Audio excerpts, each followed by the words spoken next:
Welcome to this calculus guide. Today, we are tackling a common question students face when dealing with volumes of revolution. Should I use the shell method or the disk and washer method? By the end of this video, you will know exactly how to choose the easiest path. First, let's remind ourselves what we are doing. We start with a two-dimensional region bounded by curves, and we rotate it around an axis. This creates a three-dimensional solid. Our goal is to use integration to calculate the volume of this solid.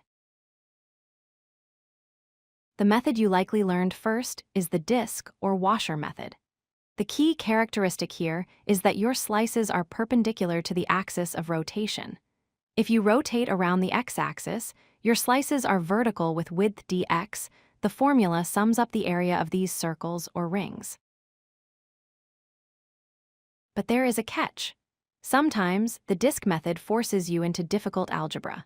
For example, if you rotate the curve y equals 2x squared minus x cubed around the y-axis, you must slice horizontally. This means you need to solve the equation for x in terms of y for this function. That is extremely difficult, if not impossible. This is where the shell method saves the day. Instead of slicing perpendicular to the axis, we slice parallel to it. Imagine nesting dolls or the layers of an onion. We build the volume out of thin, hollow cylindrical shells. To understand the geometry, imagine taking one of these cylinders and cutting it open. It unrolls into a rectangular sheet. The volume of this thin shell is simply the area of that rectangle multiplied by its thickness. This gives us a circumference of 2 pi radius times the height times the thickness. This leads us to the shell method formula. Volume equals 2 pi times the integral of the radius times the height. The radius is usually just your variable x, and the height is your function value.